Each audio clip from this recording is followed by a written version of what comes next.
Friends, আমি প্রশান্ত বলছি, প্রশান্ত explore থেকে। তো তোমরা কেমন আছো? আশা করি ভালো মন্দের মধ্যে দিয়ে দিন কাটছে না? একই কথা, আমারও তাই। আজকে একটা নতুন সকাল, নতুন মর্নিং। আজকে আমিও বেরিয়ে গেছি রুটিন মাফিক। তোমরা কে কে বেরিয়েছো কমেন্টে জানাও, ওকে না? গ্রুপ নিয়ে বেরাও বস, দুর্দান্ত এনজয়মেন্ট হবে। প্রাকৃতিক পরিবেশটাকে তোমরা আস্বাদন করতে পারবে। আর সব থেকে বড়ো কথা কি জানো তো, এই যে আমাদের লাইফস্টাইলে না ইয়ং জেনারেশনে বিভিন্ন রকম প্রবলেম আসে, নেশা কিংবা বিভিন্ন রকম নেগেটিভিটি আলোচনা বা নেগেটিভিটির মধ্যে নিজেকে ঢুকিয়ে নেওয়া এবং সঙ্গে ফ্রাস্ট্রেশন, এই সমস্ত যে সমস্ত প্রবলেমগুলো আছে, এইগুলো কিন্তু দুর্দান্ত। এগুলোর মেডিসিন হচ্ছে মর্নিং ওয়াক বস। তুমি যতই হচ্ছে মেডিকেল স্টোর থেকে তুমি মেডিসিন কেনো, খাও, নিজের ফ্রাস্ট্রেশন অ্যাংজাইটিকে দূর করার চেষ্টা করো, কাটবে না সাময়িক সময়ের জন্য, ওকে না? বাট ওই মেডিসিনের জন্য ইন ফিউচারে তোমার অন্য কিছু প্রবলেম, সাইড এফেক্ট দেখা দিতে পারে। বাট যেটা ন্যাচারাল আছে সেটা হচ্ছে প্রাকৃতিক পরিবেশের সঙ্গে নিজেকে খাপ খাইয়ে নেওয়া। তাই তুমি অনেকে ভাবছো, কমেন্টে করছে, কয়েকটা কোয়েশ্চেন করেছে আমাকে জানতে চেয়েছে, আমি তারই ছোটো ছোটো উত্তর দিই। ভালোই লাগছে আজকে দিনটা।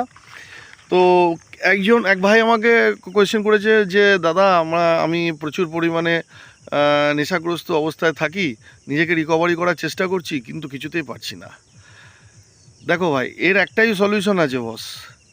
প্রথম কথা, নিজস্ব ইচ্ছাশক্তি। যদি তোমার মধ্যে ইচ্ছাশক্তি না থাকে যে আমি এই সমস্যা থেকে বেরাবো, কেউ তোমাকে বার করতে পারবে না। বাট তোমার এই কথার মধ্যে দিয়ে কিন্তু তোমারই একটা সলিউশন আছে, উত্তর আছে। সেটা হচ্ছে তোমার মাইন্ডে কিন্তু এইটা এফেক্ট করেছে যে আমি যে নেশাটা করি সেখান থেকে আমি মুক্তি পেতে চাই, আমার ভালো লাগছে না, এতে আমার শরীর, হেলথ বলো, সব দিক দিয়ে গণ্ডগোল হচ্ছে। তার মানেটা কি? তার মানেটা হচ্ছে যে তোমার মাইন্ড যেটা তোমাকে কন্ট্রোল করছিল, তার মধ্যে থেকে কোনো একটা জায়গায় থেকে তুমি কিন্তু এটা রিয়ালাইজ করছো যে এটা ভালো মন্দের বিষয়বস্তুটা, ওকে না? তো এবার কি কন্ট্রোলিং পাওয়ারটা কিন্তু তোমার হাতে আসছে। তো তাই জন্যই তোমার মধ্যে এই কোয়েশ্চেনটা এসছে। অনেকগুলো সলিউশন আছে, বাট সবথেকে বেসিক সলিউশন, যেটাতে তোমার কোনো কস্টিং পড়বে না, তোমার অন্যরকম কোনো ট্রাভেল হবে না, সেটা হচ্ছে ডেলি রুটিন মাফিক, সিস্টেমেটিক এবং ডিসিপ্লিনের মধ্যে মর্নিং ওয়াকে বেরাও এবং সঙ্গে ফ্রি হ্যান্ড এক্সারসাইজ করো। সকালে ভোরে যখন উঠে তুমি প্রাকৃতিক সৌন্দর্যকে দেখতে পাবে এবং তার মধ্যে মর্নিং ওয়াক বা ফ্রি হ্যান্ড এক্সারসাইজের মধ্যে থাকবে না, তখন অটোমেটিক্যালি দেখবে একটা কনসিস্টেন্সি, অর্থাৎ ধারাবাহিকতা বজায় রেখে কাজ করো, প্রত্যেক দিন বেরাও, তারপর তুমি তোমার নিজের কাজে যাও। তুমি অটোমেটিক্যালি দেখবে যে যে নেশার মধ্যে তুমি নেশাগ্রস্ত হয়ে রয়েছো, বা অন্যান্য ভাইরা যারা বিভিন্ন প্রবলেমের মধ্যে রয়েছে নেশা, তারা কিন্তু অটোমেটিক্যালি চেঞ্জেস চলে আসবে। তুমি নিজে বুঝতে পারবে না যে মর্নিং ওয়াক করতে শুরু করলে কদিন যাওয়ার পরে অটোমেটিক্যালি এই নেশা ভাবটা যেটা তোমাকে অ্যাটাক করছে, তুমি বুঝতে পারছো, সেখান থেকে তুমি কিন্তু নিস্তার পেতে পারো। এটা কিন্তু 200%। তাই নিজের শরীরকে সুস্থ রাখতে এবং সমাজের কল্যাণে আসতে গেলে তোমাকে প্রতিদিন হচ্ছে ডেলি রুটিন মাফিক হচ্ছে মর্নিং ওয়াক এবং ফ্রি হ্যান্ড এক্সারসাইজের মধ্যে থেকে শুরু করতে হবে, এবং তারপরে দিন শুরু হলো অ্যাকচুয়াল তোমার। তো ফার্স্ট ক্লাস এই তুমি যে কোয়েশ্চেনটা করেছিলে, তো আমি চেষ্টা করলাম আমার মধ্য থেকে যে উপলব্ধি আছে সেটাকে শেয়ার করার জন্য। দেখো, শিক্ষার তো শেষ নেই, আমরা এক অপরের কাছ দিয়ে শিক্ষা নিতে পারি। এবার শিক্ষাগুলোর মধ্যে দিয়ে ভাবধারা থাকতে পারে, তার পজিটিভিটি, নেগেটিভিটিও। এবার কোনটা আমি নেব সেটা আমার উপরে ডিপেন্ড করে। যদি নিজস্ব ইচ্ছাশক্তিকে তুমি বিল্ড আপ না করতে পারো, যদি তোমার নিজস্ব একটা যদি গোল না থাকে যে না আমি এটা করব তো করব, এবং সেটা পজিটিভ থট থিঙ্কিংয়ে, তাহলে কিন্তু কেউ কিছু করতে পারবে না, তাই না? তাই নিজেরকে একটা ধারাবাহিকতার মধ্যে, একটা ডিসিপ্লিনের মধ্যে, একটা সিস্টেমের মধ্যে আনো, সুন্দরভাবে বেড়াও মর্নিং ওয়াক। যার জন্য আমি স্পেশালি ভিডিওটা করি, এটা ইয়ং জেনারেশন, এবং শুধু ইয়ং জেনারেশন ক্ষেত্রে না, এজেড পার্সনদের ক্ষেত্রেও খুব গুরুত্বপূর্ণ বিষয়। এটা আমার কথা না, সায়েন্সও বলে। আচ্ছা, দ্বিতীয় নম্বর কথা হচ্ছে, আরও দুজন দাদা আমাকে জানতে চেয়েছেন যে আমি কি করি। প্রথম কথা হচ্ছে, দাদা আমি থ্যাংক ইউ, আপনি আমার সম্বন্ধে জানতে চাইছেন, এটা আমার কাছে বড় পাওনা। প্রথম কথা হচ্ছে, আমি একটি সেলস অ্যান্ড মার্কেটিং জবে রয়েছি আজ দীর্ঘদিন ধরে। আর আমি বর্তমানে এখন ঝাড়গ্রাম লালগড়ে রয়েছি। আমার কর্মসূত্রে বিভিন্ন জায়গায় যেতে হয়। কোম্পানির।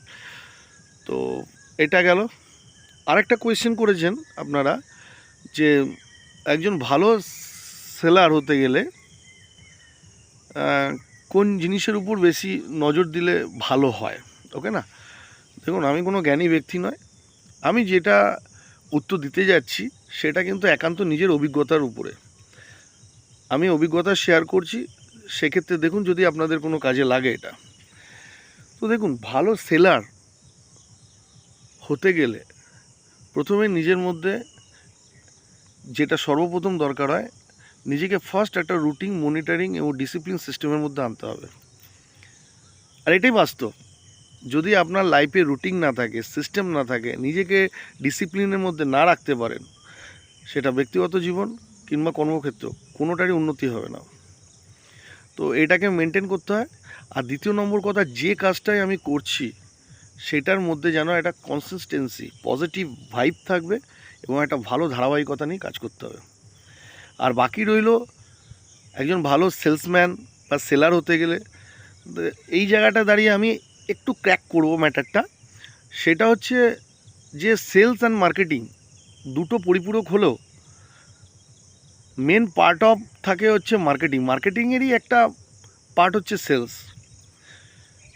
আমি অভিজ্ঞতা শেয়ার করছি, আমি দেখেছি প্র্যাকটিক্যাল, সেটা আপনাকে জানাচ্ছি। যে যারা শুধুমাত্র চিন্তা করেন যে আর্নিং করব এনি হাও, যে প্রোডাক্টের উপরেই কাজ করছি শুধু সেই প্রোডাক্টের বিক্রি করা আমার কাজ, তো সেই জায়গায় দাঁড়িয়ে আমি একটাই সাজেশন দেবো যে বস, এটা কিন্তু লং টার্ম হবে না, এটা শর্ট টার্মের চিন্তাধারাতে চলছেন। কারণ বিক্রি করা, কমিউনিকেটের থেকে নিজেকে দূরে রাখা ক্লায়েন্টের থেকে, জাস্ট আমি কিভাবে আর্নিং করব এই পদ্ধতি অবলম্বন করে যদি কোনো প্রোডাক্ট বা কোনো কোম্পানিতে আপনি কাজ করেন, বেশি দিন কিন্তু আপনি টিকতে পারবেন না।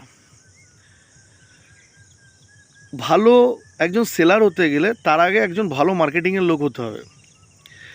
এবার সেলসের সঙ্গে মার্কেটিংয়ে এটাই পার্থক্য বস। সেলসের একটা চিন্তাধারা বেসিক থাকে যে একটা প্রোডাক্ট কাস্টমারকে বিক্রি করার জন্য তার বাড়িতে বিক্রির আগে 10বার আমি যাব, হাই হ্যালো কেমন আছেন, আমি আপনার নিজের লোক, হ্যান ত্যান বিভিন্ন রকম প্রসেস অবলম্বন করা হয়। তবে বিক্রি হওয়ার পরে আমরা চিন্তাই করি না যে কাস্টমার বেঁচে আছে না মরে গেছে। বি প্র্যাকটিক্যাল কথা বলছি। তাতে কি হয়, ওয়ান টাইম আমি তো সেল করলাম, বাট আমার মার্কেট কিন্তু আমার কাছ দিয়ে লুজ হতে চলে যায়। আর যদি আপনি মার্কেটিং পলিসিতে যদি সে বিক্রিটা করেন, তার পদ্ধতি থাকে মার্কেটিংয়ের, যে যেটা সেলসের ক্ষেত্রে আপনি করছেন মার্কেটিংয়ে ঠিক উল্টো। আমি মার্কেটিংয়ে অ্যাজ আ মার্কেটিংয়ের পার্সন হিসাবে আমি যদি একটা প্রোডাক্ট বিক্রি করতে গেলে কাস্টমারের বাড়িতে, মানে প্রোডাক্ট বিক্রি করার আগে যদি আমি 2বার যাই, তো আমার মেথডটা থাকবে আফটার প্রোডাক্ট সেল, প্রোডাক্টটা বিক্রি করার পরে আমি যেন কাস্টমারের সঙ্গে একটা কনসিস্টেন্সি রেখে, অর্থাৎ ধারাবাহিকতা রেখে তার সঙ্গে যেন সুন্দর একটা রিলেশন বিল্ড আপের সঙ্গে সঙ্গে তার সার্ভিস ম্যাটারটাকে ভেরি ভেরি ইম্পর্টেন্সি দিই। আর সার্ভিস ম্যাটারটাকে ইম্পর্টেন্সি দিতে গেলে, মার্কেটে নিজের একটা অস্তিত্ব ধরে রাখতে গেলে, সেটা যদি ধারাবাহিকতা লং টার্মের থাকে, তাহলে অবশ্যই কমিউনিকেশানটাকে বিল্ড আপ করতে হবে। একটা প্রোডাক্ট বিক্রি করলাম, বিক্রি করার আগে কাস্টমারকে যে সমস্ত কমিটমেন্ট দিয়েছি, সেটা সেই কমিটমেন্টগুলো যেন নিজের কন্ট্রোলিং পাওয়ারের মধ্যে থাকে, সবসময় চিন্তা করতে হবে। এবং আফটার ডেলিভার্ড প্রোডাক্টটা, মানে প্রোডাক্টটা বিক্রি করার পরে সবসময়ের জন্য চিন্তা করতে হবে যে সে মানুষটার সঙ্গে যেন আমার অতপ্রত একটা কমিউনিকেশান থাকে, যোগাযোগ থাকে, তার সঙ্গে যেন সুদৃঢ় সম্পর্ক থাকে, তাকে যেন আমি একটা ভালো পরিষেবা দিতে পারি। যে কোনো প্রোডাক্টের গুণগত মান নির্ভর করে তার পরিষেবার উপরে। তাই পরিষেবাটার কথাটা আগে চিন্তা করে তবে প্রোডাক্ট বেচুন।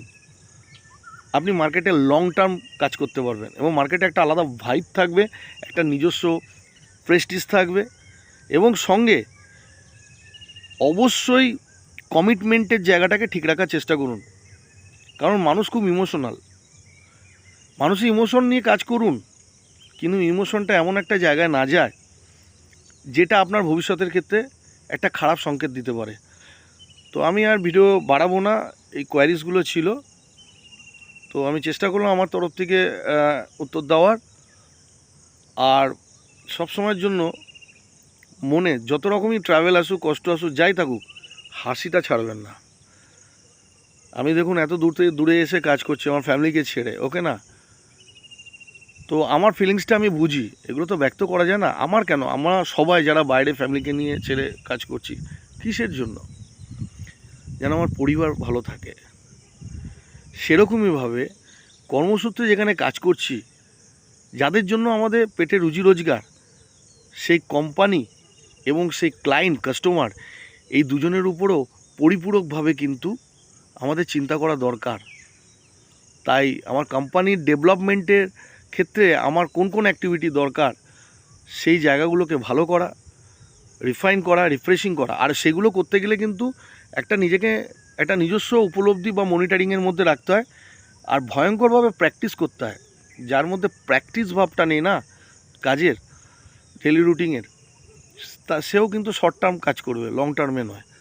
তাই আমার মনে হয় যে সেলস, আমরা যে লাইনেই কাজ করি, সেলস করব, বাট সেলসের সঙ্গে আফটার সেলস যে ম্যাটারটা, মানে বিক্রির পরের যে গুরুত্বটা আছে, সেই ব্যাপারটাকে কিন্তু খুব গুরুত্ব দিয়ে কাজ করব। তাতে নিজের পরিবারের প্রতি যে নিজের কমিটমেন্ট থাকে, সেই কমিটমেন্টের মতনই অ্যাজ ইট ইজ ক্লায়েন্টের সঙ্গেও যে বিষয়ের উপর আমি আলোচনা করে আমার প্রোডাক্টটা বিক্রি করছি, সেই জায়গাতেও যেন তার সঙ্গে একটা ভালো সম্পর্ক বিল্ড আপ থাকে এক অপরে। আর ভিডিও বাড়াবো না। আর সব সময়ের জন্য এরিয়া চেঞ্জ হতে পারে, প্রোডাক্ট চেঞ্জ হতে পারে, কিন্তু কাস্টমার কিন্তু আপনার। ক্লায়েন্টকে যদি ধরে রাখতে হয়, সেই প্রোডাক্টে যদি ছেড়ে আপনি অন্য প্রোডাক্টও যেয়ে থাকেন, ডেফিনেটলি সেই পুরাতন ক্লায়েন্ট কাস্টমারদের সঙ্গে কমিউনিকেশন রাখুন, সুন্দরভাবে তাদের সঙ্গে যোগাযোগ রাখুন। যেতে প্র্যাকটিক্যাল না পারলেও ফোনে অন্তত তো করা যেতে পারে। এইটা হচ্ছে কিন্তু একটা সৌন্দর্য, এটা ম্যানার, ভদ্রতা। তো এই জায়গাগুলোকে মেনটেন করলে আমার মনে হয় লং টার্ম মার্কেটে কাজ করা যেতে পারে, ওকে না? তাই শুধু অর্থের দিকে তাকালেও হবে না, যেমন নিজের মানি, প্রেস্টিজ দুটো ইম্পর্ট্যান্ট আছে, তো সেরকমভাবে অর্থের সঙ্গে সঙ্গে, অর্থাৎ মানিটোরিয়াল ম্যাটারের সঙ্গে সঙ্গে ক্লায়েন্টের গুরুত্বটাও দিতে হবে। তো আর বেশি বাড়াবো না। এটা নিজের একান্তই নিজের আত্ম উপলব্ধি, নিজের প্র্যাকটিক্যাল কাজ থেকে যেটা আমি অভিজ্ঞতা পেয়েছি তার উপরই কাজ করি। প্রত্যেক দিন প্র্যাকটিসে থাকি, প্রত্যেক দিন খুঁজি কিছু না কিছু নতুন কিছু শেখার, শিক্ষার শেষ নেই। তো এইভাবে কাজ করে যাচ্ছি আজকে দীর্ঘ বছর ধরে, ওকে না? তো ভালো থাকবেন। আর আপনাদের কাছে কোনো যদি সাজেশান থাকে, সেগুলো আমার শেখার আছে, ডেফিনেটলি শেয়ার করুন, কমেন্ট করুন। আর ভিডিওটা কেমন লাগলো, বাস্তব ফিলিংসটা শেয়ার করলাম, অবশ্যই জানাবেন। এই বলে আমি আর ভিডিও বাড়াচ্ছি না, ওকে না? ভালো থাকবেন, সবাই থাকুন। দেখুন কি মনোরম পরিবেশ, ওকে না? ওফ, জিও জিও লাভলি, বাই।